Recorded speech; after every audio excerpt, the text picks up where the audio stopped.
Och nu ska vi prata med en tjej som har varit Dallas-fan nästan hela sitt liv. Hon var dessutom med på Suffolks-firandet i november förra året. Här kommer Karin Men vänta! Det är jag som är Karin. Jag kan ju inte intervjua mig själv heller. Nej, men det kan jag göra. Okej. Jag är Sofia. Hej Karin. Hej. Hur kommer det sig att du börjar kolla på Dallas? Ja, det kommer sig att jag är uppvuxen med Dallas. Mina föräldrar följde den här serien när jag var barn. Så den har väl varit som en signaturmelodi som har gått till hela min barndom i princip. Och jag brukade komma springande och titta på serien inledningsmusik när jag var så liten så jag knappt kunde prata. Jag var typ 11, jag började titta på Dallas och jag satt åt frukost. Min mamma låg ett avsnitt efter med serien. Och sen så satt jag och tittade lite sådär som man gör. Och helt plötsligt då så såg jag att det var en karaktär som åkte in i en lastbil.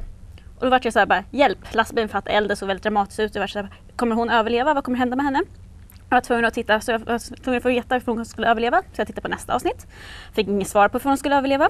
Tittade på nästa avsnitt, tittade på nästa avsnitt, tittade på nästa avsnitt. Sen när jag fick reda på hur det skulle gå med henne så hade jag fastnat i serien. Jag hade blivit helt hooked. Mina föräldrar hade förklarat vad den handlade om och jag liksom bara fortsatte att titta. Jag brukar ha lite så här rutiner när jag tittar på Dallas när jag var barn. Jag brukar ha lite så här örhängen så jag brukar skruva på. Jag hade inte hålöronen då. Så jag liksom hade mina Dallas-örhängen, så här röda trianglar, så satt man i nattlinne och så satt man och tittade. Finns det någon annan serie till exempel som går nu eller som har gått förut som du kan jämföra med Dallas? Alltså de serier som går att jämföra mest är 80-talsåporna. Dynastin, Falcon Crest, Knots Landing. Knots Landing är dessutom en spin-off av Dallas. Så karaktärerna Lucy och Lucy har varit på besök. Lucys föräldrar Gary och Val är med i Knots Landing. Så att, men alltså... Är det typ samma stuk som Dallas? De är lite uppbyggda på samma sätt. Dallas kom först. Dallas kom 1978. Knots Landing kom 79. Dynastin kom 81 och Falcon Crest 82. Så de andra var väl kanske lite efterföljare. Försöka hålla samma tempo. Och ja, Dallas uppfann ju mer eller mindre cliffhangern också kan man ju säga. Eller inte uppfann, men alltså det var väldigt stort med det här Vem sköt JR 1980. Det var liksom hela världen ville veta. Hur kändes det att träffa de som medverkar i serien? Alltså det var skitkul. Det var någonting jag hade drömt om att göra sedan jag var barn. Man tittar och tittar på tv och man har ju liksom, de är ju så ouppnåeliga. Man liksom, ja. Och sen så helt plötsligt så är de liksom där i verkligheten. De sitter liksom så pass nära som du och jag sitter nu och man sitter och pratar och de liksom, ja, har nästan koll på vad man heter. Det liksom känns helt obeskrivligt. Det är en obeskrivbar känsla. Jag kan inte beskriva den riktigt. Det är liksom, man blir så glad, som ett lyckorus liksom. Okej. Vilken favoritkaraktär har du då? Alltså jag kan inte välja en favoritkaraktär för jag har så många. Alltså det finns ju alltid karaktärer som man tycker mindre om. Alltså det finns karaktärer som irriterar en. Alltså men jag liksom gillar dem ofta som dåliga karaktärer också på något sätt. Alltså en karaktär som irriterar mig lite, det är Mark Graysons karaktär. Mark Grayson, alltså John Beeks karaktär. Han var Pams kärleksintresse när Bobby och Pam hade skilt sig. Och han hade en sån här mustasch och han spelade hästpolo och var lite sådär, gud. Hur reagerar du och din familj när serien slutar? Alltså grejen är att jag började titta på serien 91 och den lades ner 91. Så att vi sände ju serien senare så att jag reagerade inte så mycket på att den hade lagts ner. Men däremot när vi kom till sista avsnittet, det är klart jag kändes, det var tråkigt. Det var liksom, vad ska jag nu på lördagskvällarna? Det var liksom höjdpunkten på veckan var att titta på Dallas alltså. Man gick och väntade på det här programmet en hel vecka och det var liksom lördagskväll, det var liksom jätteskönt. Man satt liksom och käkade godis och liksom var avkopplande och det var kul sådär. Så det är klart det var tråkigt, men sen när serien väl lades ner så kom ju repriserna igång med en gång och då fick jag ju se de bästa åren av serien.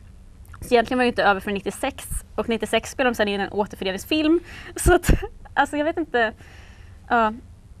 Jag reagerar på sätt och vis på så. Jag var inte nöjd med hur serien slutade från början, 91.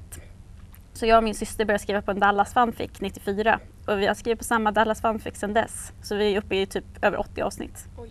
Så att serien har egentligen aldrig slutat i mitt huvud, den lever vidare.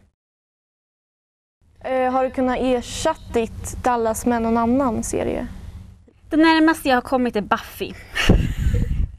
Var det på Suffolk? Alltså det var en av de mest konstiga fast roliga upplevelserna. Kanske mest av de mest galna jag någonsin har gjort. Åka iväg till USA för att titta på den här återföreningen och träffa skådespelarna och träffa fans. Alltså en av de bästa grejerna med det var kanske att man träffade kompisar som är fans av serien från hela världen.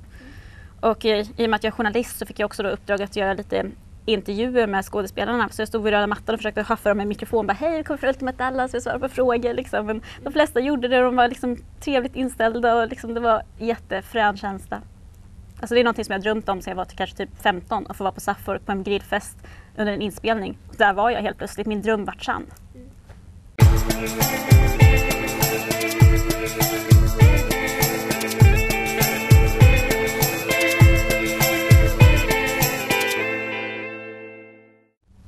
Alltså jag tyckte det var för mycket så här, liksom första avsnittet bara. Hon ligger med den, han ligger med den. Man fattar inte det. Ja. Nej, ja, det var svårt i början liksom. På själva anslaget på serien tycker jag liksom, i första avsnittet var jättesvårt att hålla reda på liksom, vad har hänt och för det börjar ju liksom mitt i. Ja. Jag tror att om man ser en 10-12 avsnitt, 13, någonstans där, då börjar man komma in i det. Då vet man vilka karaktärer som är vilka, man vet hur de gör. Alltså det finns vissa avsnitt som är väldigt så här, starka, och så finns det vissa avsnitt som är lite mindre starka. Och sen i början så har ju serien, vad ska man säga, ett avsnitt i en handling i ett avsnitt. Så det liksom, varje avsnitt blir som en liten film, man ska säga, på 45 minuter, så är det den handling, så nästa avsnitt så händer något nytt. När man kommer in när det börjar bli följetong, när liksom serierna går i varandra, det händer olyckor, det händer liksom massa dramatiska saker, det kommer cliffhangers. Man blir så bara, hjälp, vad händer? Jag vill veta mer. Alltså jag tror att man måste komma dit för att man ska börja tycka den är bra.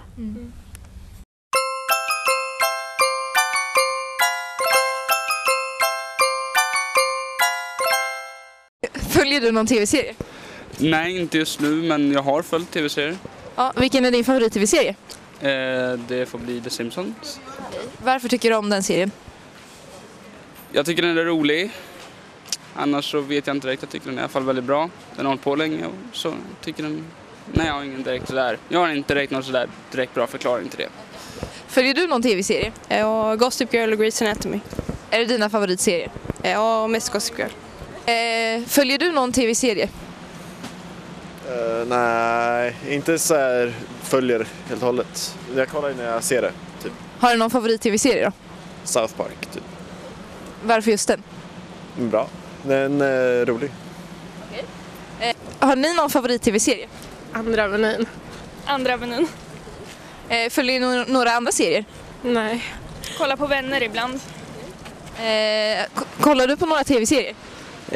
Nej, inte direkt faktiskt. Men har du någon favorit-tv-serie? Simpsons. Okej, varför just Simpsons? De är gula och nej, de är knäppa och håller på och fjantar sig mest, så att det är väl såna. Vilken är din favorit-tv-serie? Jag följer många tv-serier, men just nu är det nog Grey's Anatomy. Varför just Grey's Anatomy?